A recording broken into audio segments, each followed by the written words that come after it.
This is my life and this is what I do. I feel like I'm so close, like I can feel it in my bones. I just want it so bad. Let's start up with the piece that we just saw. Inspirational, heartfelt. Thank you.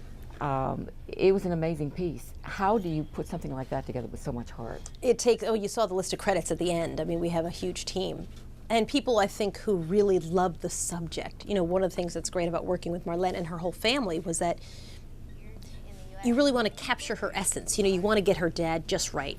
You want to get Marlen just right. She's tough, she's strong, she's willful, she is hardworking, she's determined, and she also can be tough. You know, at one point she says, I don't want to sound mean, but I want to kill everybody's dream. You know, that's because she wants to be a champion, and she has the head and the heart of a champion. We get to test ourselves now against the whole world. In the end of your book, you talk about life is what's possible. And I think she epitomizes that. To go to Jefferson Davis High School today and see the students who are really the people I think she's going to impact the most, just knowing exactly who she was and cheering for her. This is not her high school.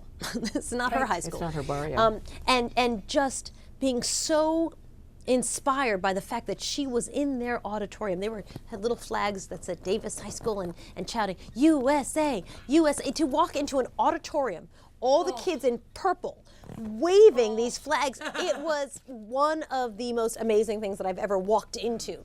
It was, you know, it was like walking into something like, she's a rock star. How did you find out about Marlen's story? I was reading an Arab Line magazine, and I was opening to a section about boxing in 2012, the Olympics.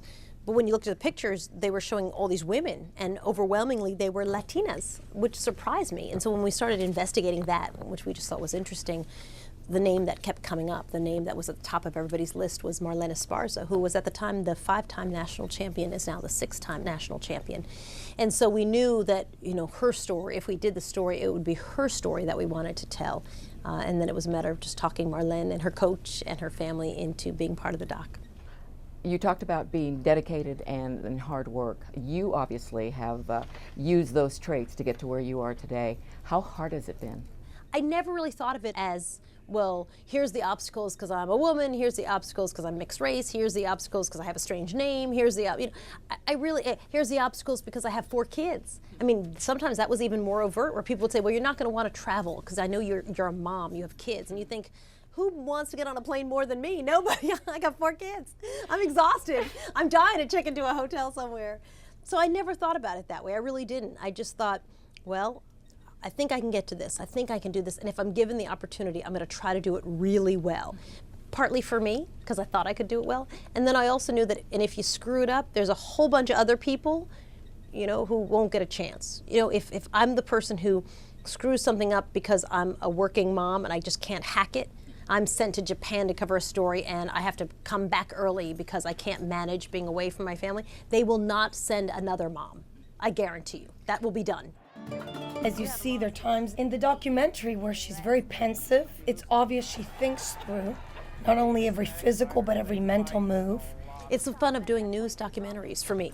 You know, we don't script our endings. You know, when things happen, when she lost, she lost. And that's going to be in the doc. And I think Marlen at that point would have said, oh, don't put that in. But of course, like life, the lows are what make the highs worth getting to and fighting for, right? I mean, no one would have an appreciation for how hard she's working if we didn't see the loss in Colorado. You know, we wouldn't really understand what she was fighting to get to. Life is kind of like that. You know, I started working at NBC and NBC stations. I was there for about 16 years, starting as an intern, then a production assistant, then, you know, which is like starting as an unpaid coffee fetcher, then a paid coffee fetcher, et cetera, et cetera. Producer, went to NBC to start reporting out in San Francisco, came back to work as an anchor at NBC News on the Weekend Today show, and then after about 16 years went to CNN to do a morning show, and I loved it. I just feel very lucky. I mean, I think that it really is about when things go wrong, deciding that you're going to come back and play another day anyway. And that's, you know, if there's any sort of secret to success, it is kind of about persevering and just, you know, showing up. And I think Marlen would say the same thing. You know, she talks about how the days that she doesn't want to go to the gym, and, you know, and she just goes anyway. You know, and there's really something to that. In the video, Marlen, the importance of family. You have this great quotation in your book about, I was born to a family made of concrete. We are a team, solid. And now, of course, you have your family in your own. How important is family to you? You'd love my sister. She's an eye surgeon now, but I tell the story in the book about how we went to get a photo taken with for my parents. So you can imagine, you know, I think we're going to give you a picture of us. and I was probably 11 and she was 14, and the photographer said to us, well, forgive me if I'm offending you, but are you black? And I remember at age 11 thinking, like, he's such a nice guy, but why does this sound so not that very nice? Like, I couldn't quite wrap my head around what he was saying because it sounded very pleasant. And as an 11-year-old, I couldn't quite tap into where the offense was. My sister, of course, at 14, fully understood what was going on. And she chewed the guy out, and we marched out of this little photo studio. You know, but it was sort of a moment where you think you're blending in very nicely to where you live in your community, and then it's like, oh no, you're not.